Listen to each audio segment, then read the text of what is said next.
Father Jason, tell us about your church. Well, our parish was founded in 2000, so we're 20 years old as a parish. This particular building here has only been around for the last 15 years, so it's 15 years in the building. This technically is not our church. This is phase one of the building project. This is our parish hall. It's our worship space. It's also our community space. We have offices. Most important thing was to have a space for the community to gather, as well as educational classrooms. This large kind of grassy area in the front is where the church eventually will go, if we choose to build that. We also share a parking lot with Reformed Synagogue, Temple Beth Shalom. We have an amazing relationship with Temple Beth Shalom. We're in fact doing a mitzvah day with them in April, a Good Works Day. And we have a combined Thanksgiving interfaith ceremony as well too. So this is kind of the property and the location of where All Saints is.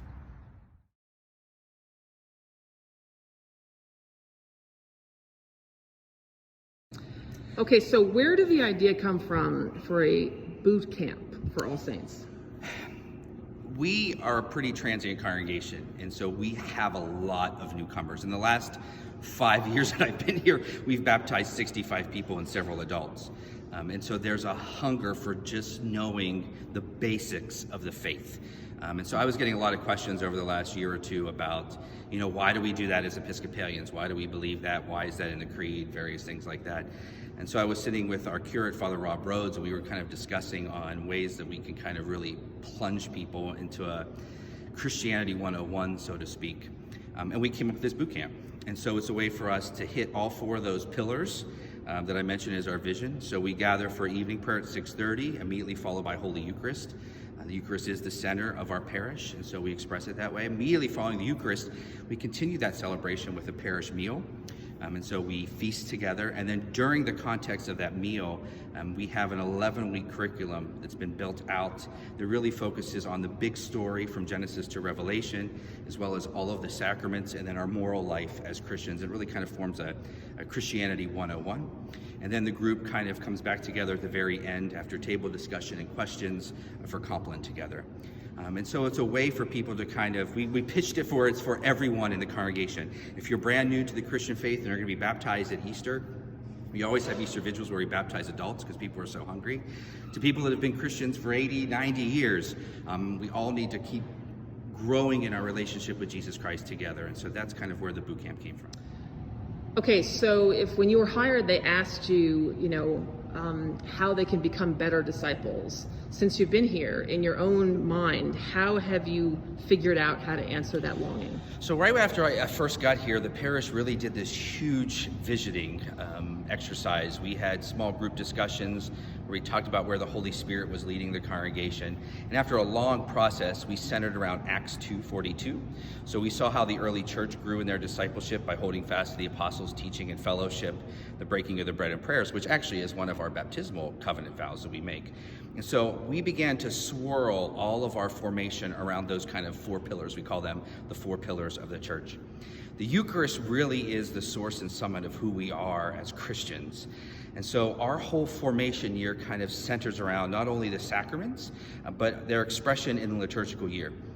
So the liturgical year will manifest itself different areas of formation. For example, in Advent, we have a huge feast of Our Lady of Guadalupe, which takes place right in the middle of Advent. It's a way for us to worship together, to celebrate our emerging Latino community here. We have a spectacular image of Our Lady of Guadalupe that's present. But then there's formation that even goes around that. So in Sunday school, our children will learn the story about Our Lady of Guadalupe. We do a huge adult education event on the tilma and everything that's represented in the tilma. So that's just one of examples of what we do in Advent. There are so many different areas, and so every liturgical season is punctuated by worship and by faith in some form of communal gathering. We're gathering here in Lent. The Christian Boot Camp is forming the kind of backbone of that. We will gather on Friday nights for the Stations of the Cross, and then we have a Lenten meal, and people discuss their Lenten progress and things surrounding Lent in that session as well too. But then we have programs that kind of surround the whole liturgical year, the whole life of the church. So we have Bible studies, which right now have about 75 to 60 people engaged. They come on Wednesday mornings, or they watch via our taped YouTube lessons that normally will punctuate the liturgical year. We're just kind of completing now the book of Revelation. And so there's all kinds of events to keep, like, I always call the Eucharist the heartbeat of the church. And so we are brought in to worship the Lord. We go out and carry that message. And so that liturgical year kind of forms the heartbeat of our formation. Okay, Father Jason, so what kind of person comes to All Saints? We have a pretty large demographic, so to speak. New Albany is one of the growing suburbs of Columbus. It's a pretty large growing suburb of Columbus, but it's a young congregation. So our median age is probably 45, 47, a lot of young families. People are looking for solid liturgy, they're looking for solid worship. We are only a BCP-oriented congregation, but they're also looking for inclusion. So we have a lot of people in a wide range of spectrums and diversity who are seeking inclusion, but they're also seeking discipleship. One of the first things I was asked when I was get here is, please teach us to be disciples. Literally, that was on the vestry interview, was teach us to be disciples. So this parish is hungry, which is why 90 people will come out on a Tuesday in February to be here for evening prayer and Holy Eucharist and a discussion on various topics of the faith and compline and eat a common meal together because they're so hungry for the meat and potatoes of Christianity. Welcome to All Saints. Let's head into the sanctuary and I can give you a little idea of how things will progress tonight for our formation day.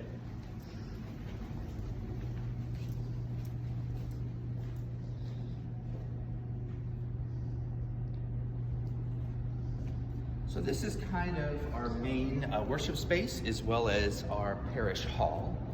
As you can see, it's a really neat space. It's wide open. There's a lot of clear light.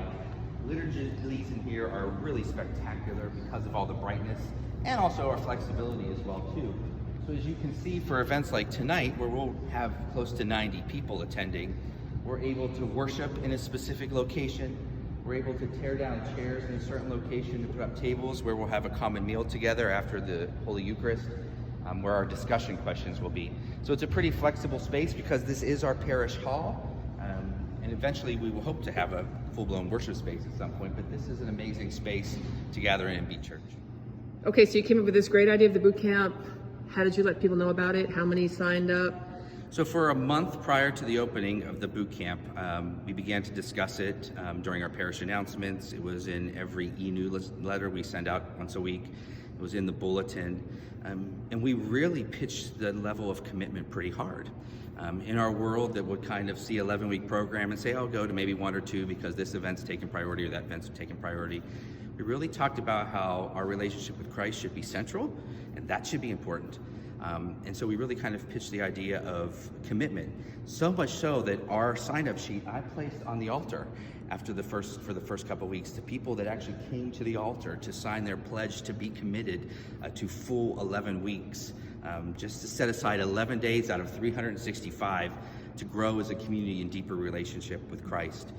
Then we also had a sign-up sheet 2 weeks prior to the event actually starting in the narthex of the church as well too. And we were blown away by last week. Close to 90 people showed up, from little ones all the way to 90-year-olds, and all sitting around at tables and sharing the faith together. It was just extraordinary. Okay, Father Jason, so what are the nuts and bolts of tonight? So at every table, so once we have evening prayer and Eucharist, during a meal, they'll begin to sit down at their tables to discuss just topics from last week. And then Father Rob will lead a discussion. Now, he has published a book called The New Creation, Catechesis and Baptismal Renewal. And so last week we covered the first 2 chapters. This week we cover 3 chapters. So it picks up the big story from Christ and through his passion, death, and resurrection to Pentecost in the church, and then to kingdom. And so each one of the kind of outlines of the class quick 15-minute lecture will be there. Then there are questions in the back. How does Jesus fulfill the promised kingdom? What does Jesus as king mean to you? Where do you see the resurrection at work in the world or in your life? So there's sample questions that then we break out for about 15 to 20 minutes that they can discuss at their table, or they can choose other questions that spawn discussion. Then we will come back for about a 15 to 20 minute question and answer period, and then we gather back in front of the altar for compline, and then we end with compline together. Okay, so I see that the catechumenate is definitely mentioned in your class, and many people are learning about it for the first time. So here's my question. In the year 2020, what does the catechumenate have to teach the church? When you're in love with somebody, you not only want to sing it from the mountaintops that you're in love with somebody, but you want to tell other people about that person you're in love with. And then you want that person to meet the person you're in love with. Christianity is the same thing. We're completely in love with Jesus, and we want to teach others who Jesus is, what he taught us, but then we want people to encounter Jesus, and how we encounter Jesus is in the sacraments, most especially in the Eucharist. You know, the church is a counterculture society. This is not a country club. This is not something we take lightly. We are literally fighting empire. Here at All Saints, we're huge Harry Potter fans. In fact, we have a huge Harry Potter night in October. You know, we had almost 200 people this year. And we talk about, for any of you Harry Potter fans out there, this kind of room of requirement, where you learn in a very committed and deep way to fight the empire of death, Voldemort and the Death Eaters, by being trained as wizards. That storyline affects us because it's true. You know, Christ is raising up a rebellion. This is a revolution that began when he died on Calvary and stepped out of the tomb. It's a revolution against empire, which has set itself up as this false reality. And we become citizens and ambassadors of that kingdom. And so the catechumen is a way for us to disciple others to enter into this amazing kingdom where we will trample on the kingdom of death, where the gates of hell shall not prevail against us, and all of this brokenness and dumpster fire of the world will be destroyed by the power of the life, death, and resurrection of Jesus Christ, and we are ambassadors of that. So the catechumen is a way, I think the way, for us to plunge into that discipleship, to plunge into the heart of Jesus, and really to live out this counterculture society that we call the church, to destroy the forces of darkness.